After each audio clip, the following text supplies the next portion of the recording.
Xoş gördük sizi Güləli bəy, Parlament 2015 verilişində. Qarşıda Milli Məclis seçkiləri gəlir, çox az vaxt qalıb və bu seçkilərdə siz də namizədliyinizi irəli sürmüsünüz. İlk öncə məlumat verərdiniz, bu təbliğat müddəti ərzində nə işlər gördünüz, seçicilərinizlə görüşlər keçirdinizmi? Mən Bağırov Güləli Qəhrəmanoğlu, 124 saylı Şuşa, Ağdam, Xocalı, Xocavənd seçki dairəsində BTR olaraq namizədimi irəli sürmüşəm. Namizədlik vaxtı biz özümüz, bildiyiniz kimi namizədlik vaxtı seçkilərin müxtəlif taktikaları var. Əhalinin toplu böyük mitinqlər keçirmək olar və yaxud da ki, fərdi qaydada ev-ev, qapı-qapı düşüb görüşmək olar. Biz ikinci yolu seçdik. Bilirsiniz ki, bu seçki vaxtı təbliğat və təşviqat vaxtları çox məhdudlaşdırılmışdı.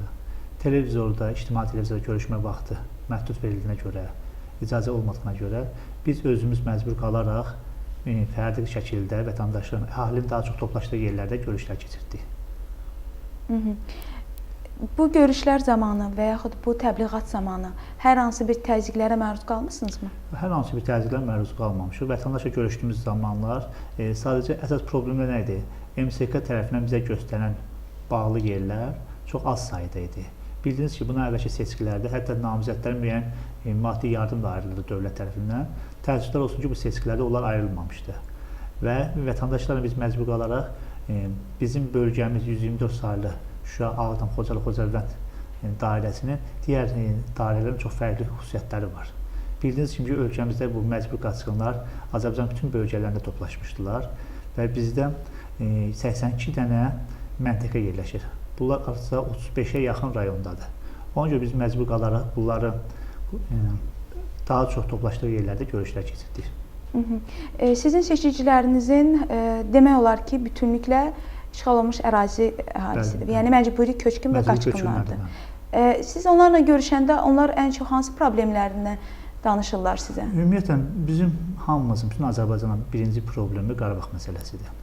Bilirsiniz ki, Qarabağ məsələsinin həllində ümumiyyətlə bizim parlament biraz uzaqlaşdırılıb, kənarda qalıb.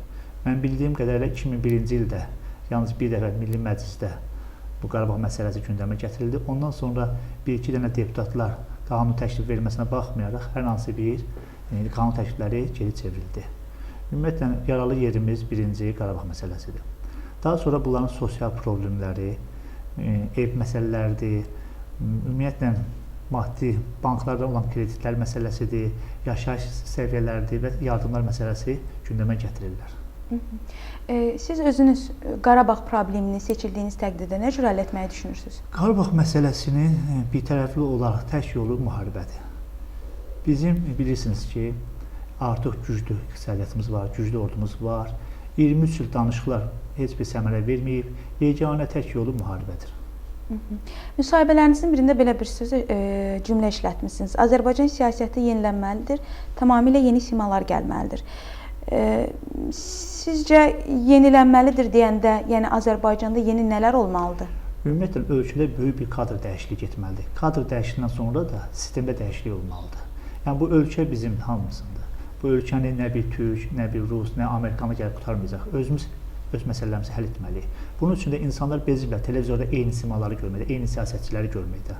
Yeni simalar gəlməlidir, yeni bir düşüncə, fikirləri oluşması lazımdır məclisdə və Milli Məclisə seçiləcək deputatların qapısı seçicilər açıq olmalıdır. Onların dərdlərin, problemlərin orada birbaşa çatdırmaq lazımdır. Yoxsa heç bir seçim qəbul etməyəcəksən, ildə 5 ildən bir görüşəcəksənsə bu insanlarla, təbii ki, insanlar ona seçkiyə olan güvəni azalacaq. Bildiyiniz kimi, bu saat ölkədə formalaşan seçkiyə inamsızlıq var. Bunun da haqlı səbəbləri var. İnsanlar deyirlər ki, bizi səs verməzə baxmayaraq seçilən seçilir. Bu çox böyük bir təhlükədir Azərbaycan üçün. Bu seçkidə əgər bu seçicilərin dəyərləri nəzərə alınmasa, inan ki, Azərbaycan dövləti böyük bir təhlükə gözləyir. Biz uçuruma doğru gedirik. İnsanlar səs verdiyi insanların orada görmək istəyirlər. Sizlər ki, onların problemlərini, dərdlərini kimsə dilə gətirsin. Parlamentdə ancaq deputatın vəzifəsi seçicilərin problemi dilə gətirmək deyil. Onlarla şəxsən görüşməlidir, onların məsələlərini həll etməlidir. Bunları gündəmə gətirmək lazımdır. Ölkədə olan aktual məsələləri, fikirlərini bildirmək lazımdır. Deputatın işi o deyil ki, asfalt çəksin, evləri təmir etsin.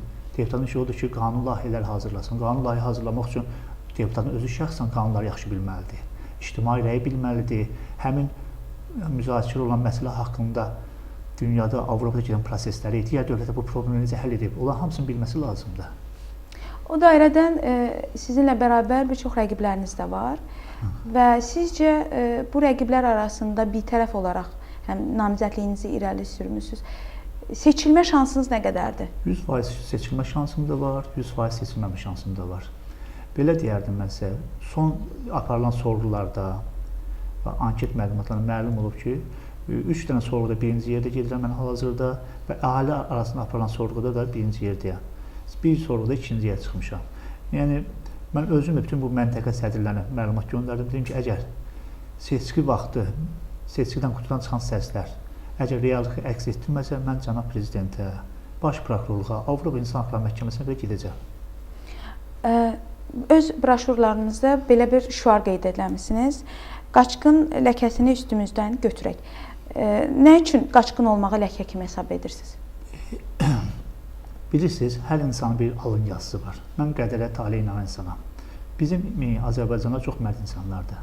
Sadəcə dövr zaman elə gətirib ki, mərdi qova-qova naməd edirlər. Qarabağda canından keçən ermənilərin qarşısına çıxan oğullar burada maddi problemlər, məişət problemlərlə məşğullar. Hər bir insanın təbii ki, ailəsinin öz qayğıları var, problemləri var. Başları qarışıb insanların 78% ümumiyyətlə Azərbaycanda siyasətlə maraqlanmırlar. Yəni deyirlər ki, seçilən seçilib. Birinci problem budur. İkinci deyirlər ki, seçdiyimiz adamda 5 ildən bir görəcək üzü.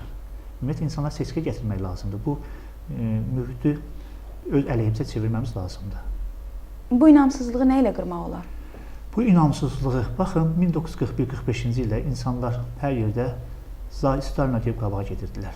İndi Azərbaycanda heç kəs hansı bir vaykamada görə, hansı bir nazirə görə qabağa getməz. Ölkədə baş verən bu son Milli Təhlükəsizlik Nazirliyindəki hadisələr, görün Azərbaycanın başına nələr oyunlar çıxır. Mən özüm şəxsən bunların şirkətlərin saya qutara bilmədim. Bunlar əməlbaşı iş adamlardır.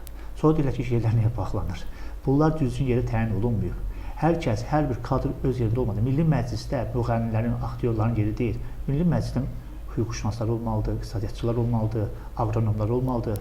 Orada hər kəs öz bacardıq sahədə qanun təklifləri verməlidir.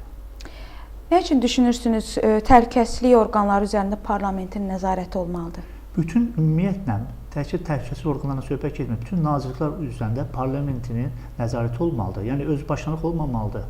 Hansı gördükləri işlər haqqında parlamentə məruzə eləməlidirlər, parlament onun üzərində nəzarət eləməlidir. Yoxsa belə özbaşınalıq olur və görürsünüz, indiyə qədər bu parlamentdə bunlar haqq hesab versəydilər, bu hadisələr olmazdı.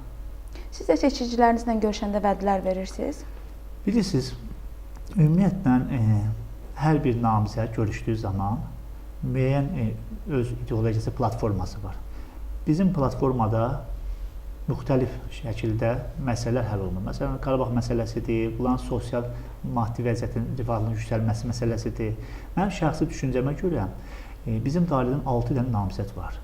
Bildiyiniz kimi seçkilər yalnız bir nəfər seçilir. Amma digər namizədlərin də əgər platformasında dövlətimizin güclənməsi üçün, əhalinin sosial rifahının yüksəlməsi üçün yaxşı təşkillər varsa, onlar da istifadə edilməsi lazımdır. Sonda seçicilərə sözünüz və seçki mühiti haqqında fikirləriniz? İnşallah seçkiyə gəlmək lazımdır. Seçkidə gəldiyimiz zaman güvəndiniz, etibar etdiyiniz insana səs verin.